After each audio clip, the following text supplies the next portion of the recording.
Major funding for this program is made possible by grants from Bank of America, Merrill Lynch, and Perfect Building Maintenance, New York Community Bank, Kilroy Architectural Windows, Inc., New York's window company, Capital One Bank, Greenberg Traurig, LLP.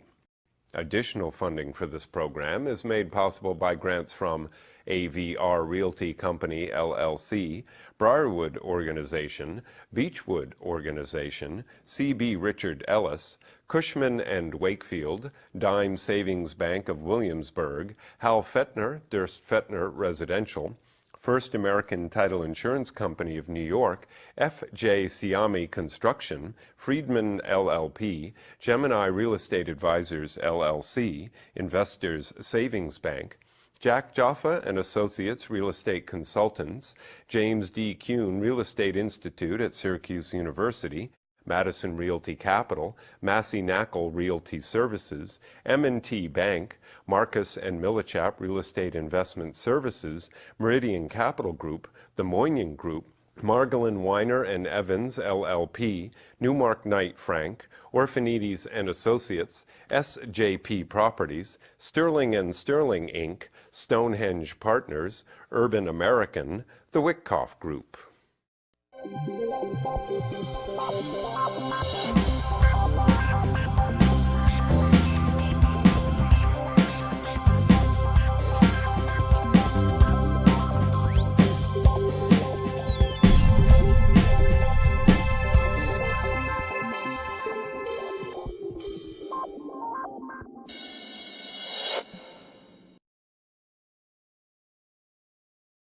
Hello, my name is Michael Stoller.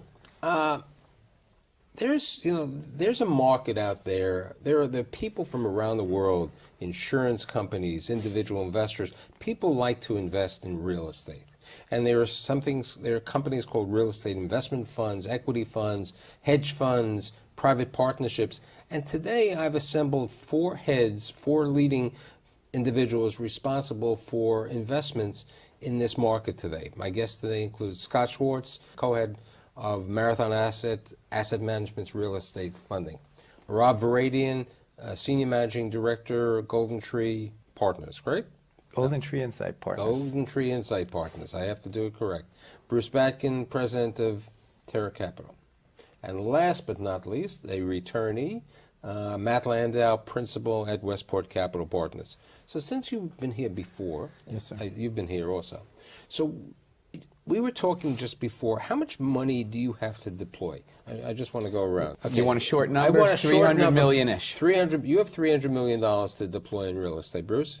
We also have a couple of different funds. It's about 100. So that's $400 million. Rob? In the U.S., we have about $100 million left in our fund to deploy. So I got 500 and... We have another $300 million. So I have $800 million. That's a lot of money. But you were saying that you hadn't done much in the last 2 years. No, we made our first loan about 45 days ago, which was first loan in 2.5 years. After, from 2003 to 2007, we put out about $2.5 billion. So for a couple of years, we saw no opportunity to put money to work. What made this loan different? Why is today different than all other days for the last 2 years? Well, I think you're starting to see lending institutions, whether it's a bank, insurance company, fund, finally look to unload legacy assets at market clearing levels. This particular transaction was a fund that gave our borrower the opportunity to buy back their debt at a significant discount. So we financed that transaction. And we were very comfortable at the basis we were at. We were well below replacement cost and getting what we think is a very opportunistic return on our capital. Rob, before the show, you were talking that your people like land and residential. Why do you like that today? Well, similar to Scott, we hadn't made an investment in the U.S. Prior to third quarter of 2009 for about 2 years. Our last investment in the U.S. was in September of 2007. We like land for primarily been focused on single-family residential land for a couple of reasons, and it's really demographically and supply-driven. First of all, housing today is as affordable as it's ever been in terms of comparing the cost of carrying a home with mortgage, taxes, insurance to rental. Housing starts are at a 50-year low, 500,000 units a year versus historical of about 1.5 million to 2 million. Basically, when you look at, that's not even adjusted on a per capita basis. So when you look at scrapes, housing that's taken away and what's being built, and you look at the current supply, we believe, unlike what you read in the media about shadow inventory, foreclosures, that you could have a housing shortage potentially in late 2011. And the demographic trends with the echo boom, they're projecting 13 million people in the U.S., 2 per household, that's 6.5 million household creations. Well, I'm not going to disagree with you, and I concur, but I'm going to tell you that there have been 2 major studies stating that many people who were buying homes, because they also this great appreciation, many people are thinking of remaining and paying for apartments because people went for the appreciation level because of the booms, that if you bought a house for $200,000, it was worth $400,000, and then you had the subprime market that you were able to refinance it and all the rest. But that is, there's a deep-seated feeling from the National Association of Realtors and some other economic people saying that people aren't going to be buying that quick. I'm agreeing with you, but there is this other thought out there. Well, when you look at the risks of what I sort of see as the risks in the industry are interest rates. That will change the affordability, but then you could argue that rents are going to go up as well because of supply. And also legacy issues in their current homes. How much velocity in trading can happen when people own mortgages that are more than their homes. So those are the 2 risks. But to your point, if you break down the different age groups and you look at historically, where most of the overabsorption, let's call it, in buying has been in the more senior cohorts, the empty nesters. That's why you saw a lot of the condo, going back to the city, whereas historically all the 25, 35, 45 has actually been lower than historical norms on the percentage of home ownership versus rentals. So that combined with the echo boom, we think the trends are interesting. Bruce, what are you seeing? What are you doing? I mean, you're really the one guy who's truly a mezzanine lender. But I'd like, as opposed to me saying it, because my viewers, we don't like doing inside baseball, why don't you explain what a mezz lender is? Sure. Well, the term mezzanine, as people know, means in the middle.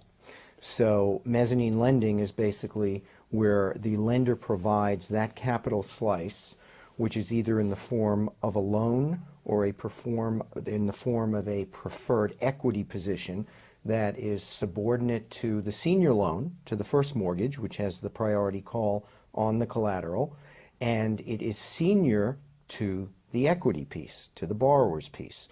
So for instance, in today's market, we will provide typically that piece of capital that's needed to acquire a building.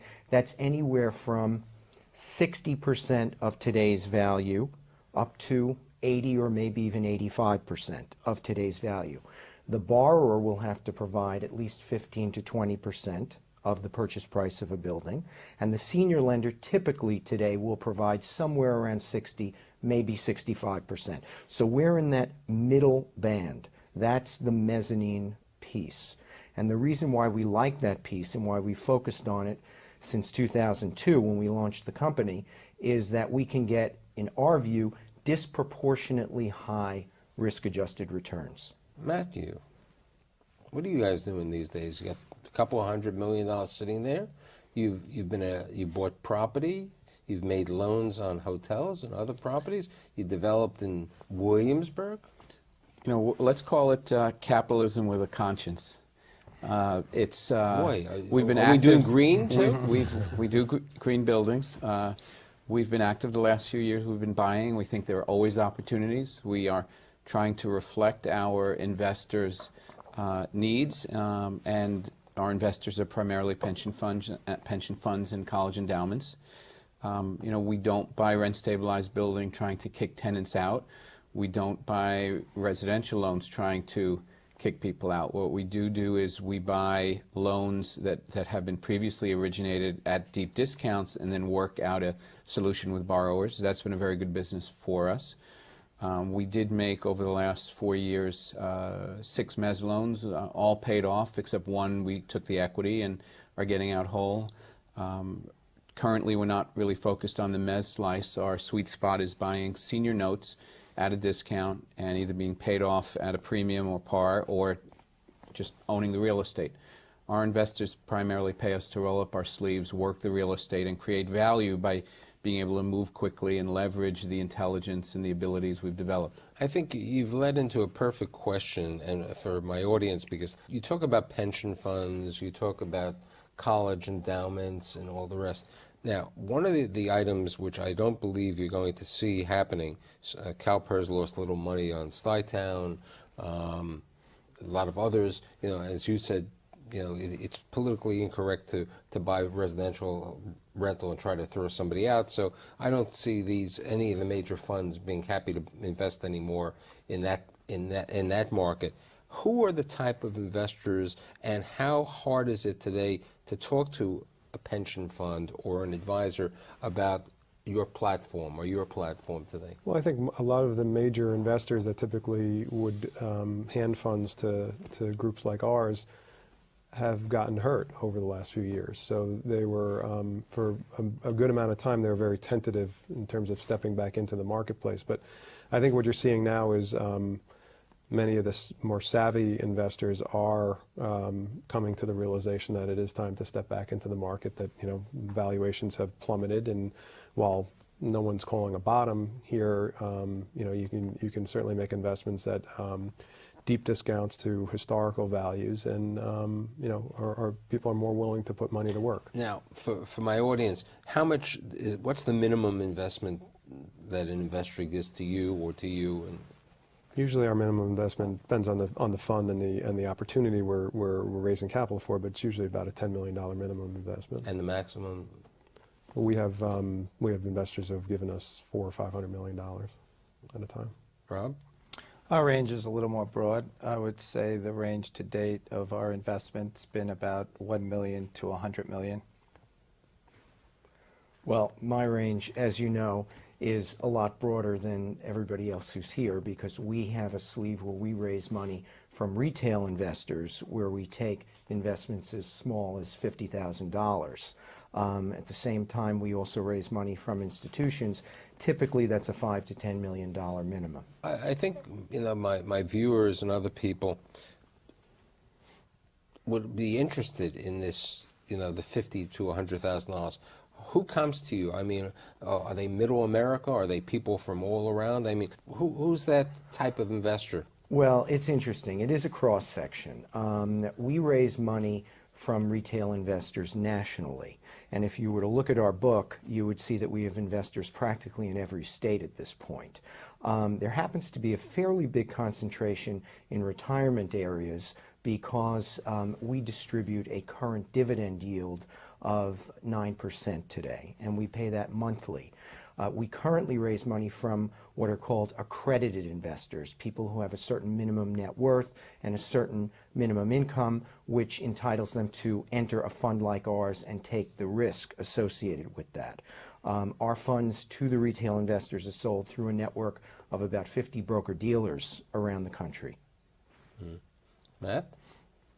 We're not playing in the retail space. We've looked at it. It's both work. It just depends on what kind of firm you are. Investors tend to ask more questions today than ever. There's a large effort that goes into satisfying investors at every level, and we'd rather that number to be a $5 million minimum investor than smaller. So here's my big question. Since everybody in different ranges is talking to investors, what do investors want to see? It's 2010, as you just alluded. Some of them got hurt a little bit for all the funds. I mean, Marathon's a great company. Things were too high. There was irrational exuberance. When you talk to an investor, what are they looking for? What type of deals? What's a sweet spot? What makes them happy to look to invest? What do they want to see? I think first and foremost, they want to see real deals. They want to see that you have a real pipeline of transactions that are either closed or can close. Look, people invest money with us to get outsized returns. Outsized returns are, call it mid-teens type of return. We had not invested in kind of call it principal transactions, so we didn't see those returns available to us over the last 2 years. We recently closed on a transaction and have a bunch. We actually went to our internal credit committee yesterday on another transaction where we think we can achieve those returns and better. So I think far above anything else, if an investor has decided he's willing to step back into the market, when they come to talk to you, they want to see that you actually have done deals. Besides doing deals, if I gave you $10 million, I mean, is it a 5-year hold? Is it 10 years? When could they get their money back? That's the question. I mean, Bruce was saying his investors get their 9% per month, and that's why they may be a large number of them are retirees. They're trying to do it like an annuity type of concept. An endowment fund has to, return. They have to pay the pensions off. They have other situations. When do they look to get the money back from you? We're not a private equity fund, so we're a shorter term horizon. Most of our investments are kind of 3 to 5 year type investments. So you should, if you invest in a pool of these assets, should be getting a current return, monthly on those investments. Now your investment is locked up for a specific period of time. How long is the lockup period? It varies. The model for fundraising has changed, and many investors, we've done a lot in terms of managed accounts where people give us a large chunk of capital, and we tailor a specific investment program for them. So it could be a year, that could be 3 years, something along those lines. They may have an option to get out of uninvested capital after a certain amount of time. So the terms for an investor have gotten very flexible since the market downturn. Yeah, I concur with Scott. What we're seeing investors look for is more targeted strategies, whether it's in a commingled fund with a direct strategy in, say, an asset class or some other metric, or managed accounts. I think you've also seen the pendulum of leverage swing to the investor. They're negotiating better terms.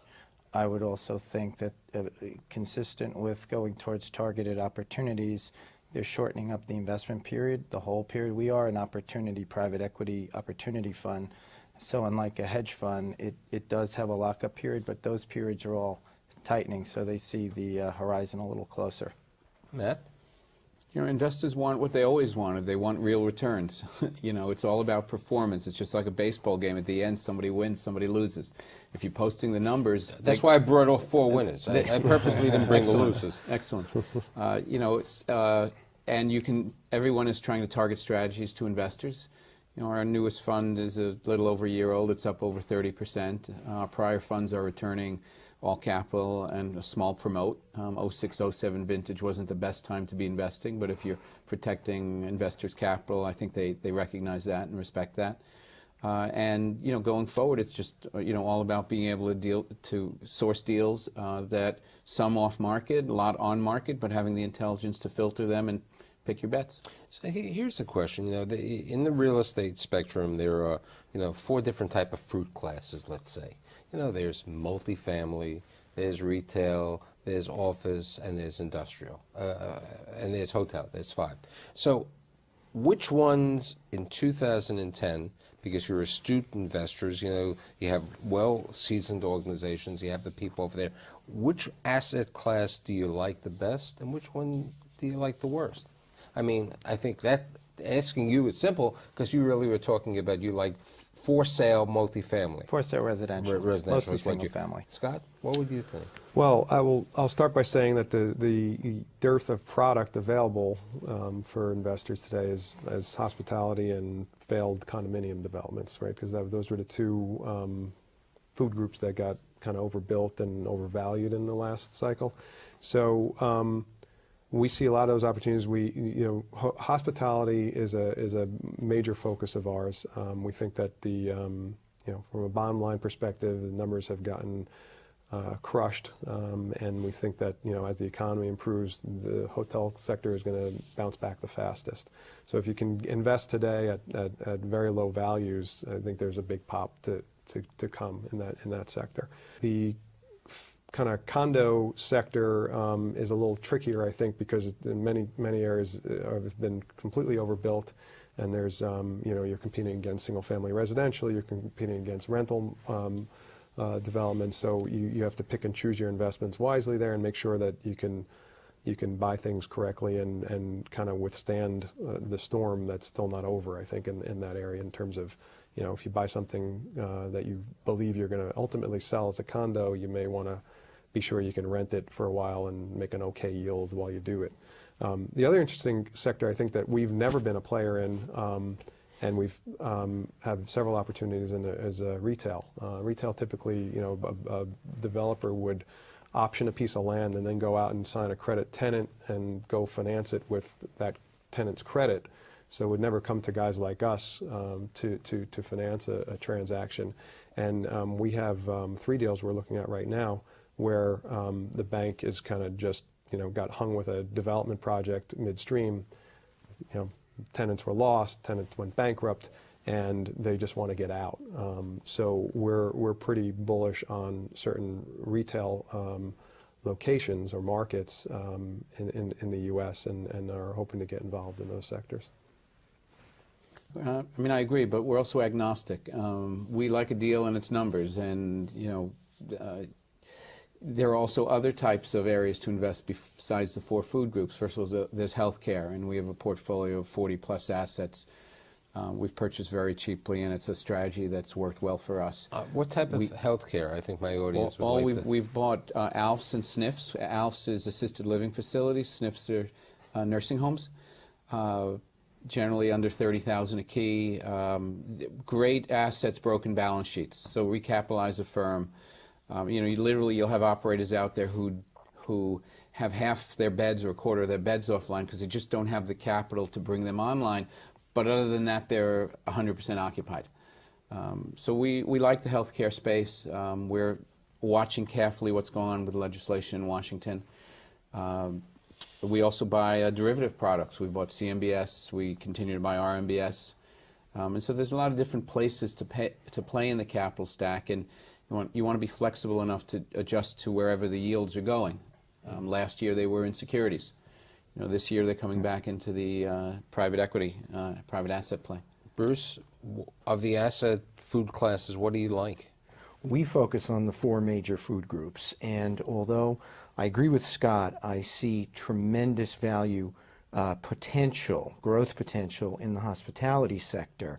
We tend to steer clear of volatile asset classes like hotels because they only have 24-hour leases.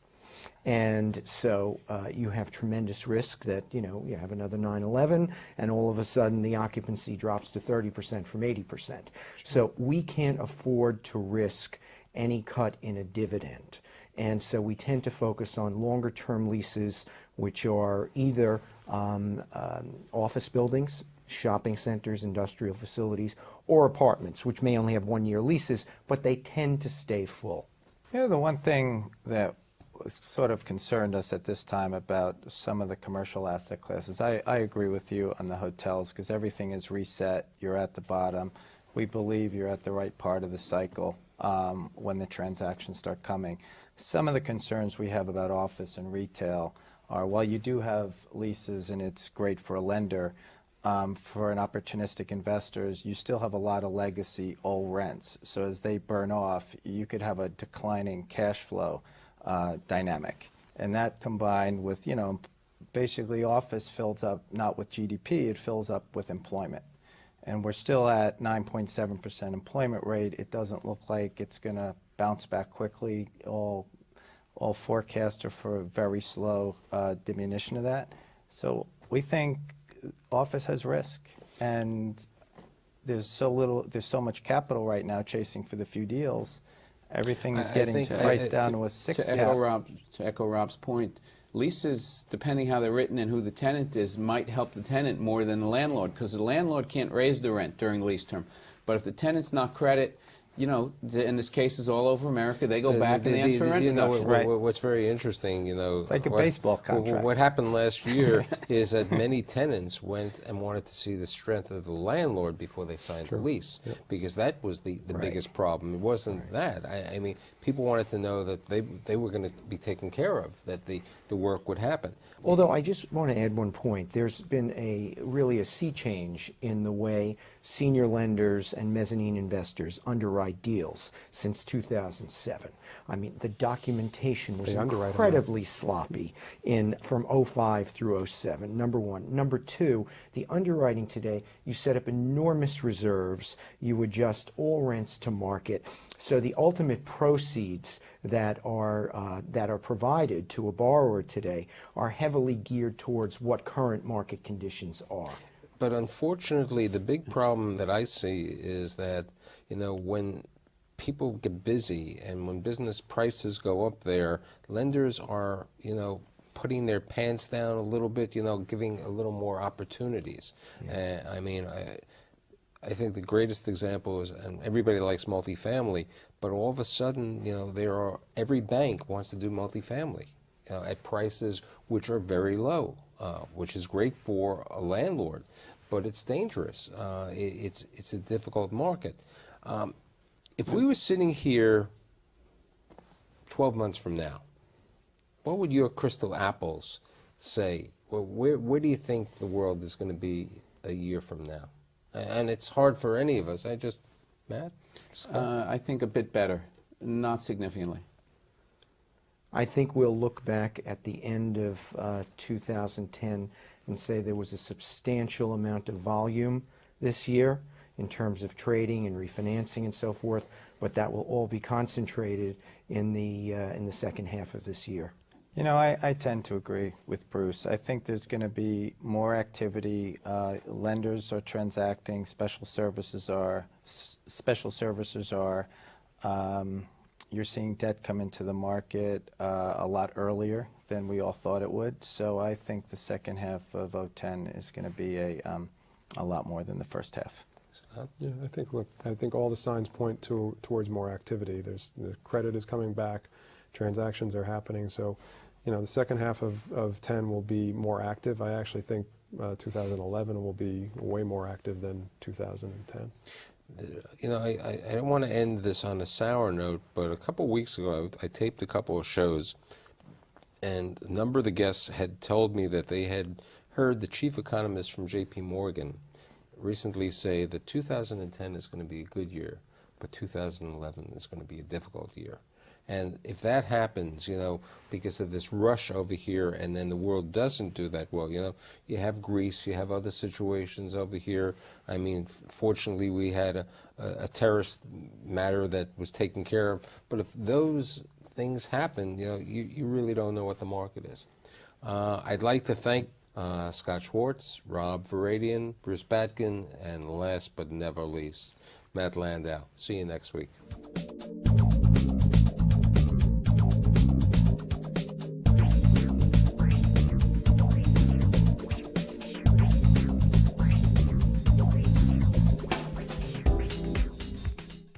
Major funding for this program is made possible by grants from Bank of America, Merrill Lynch, and Perfect Building Maintenance, New York Community Bank, Kilroy Architectural Windows, Inc., New York's window company, Capital One Bank, Greenberg Traurig, LLP.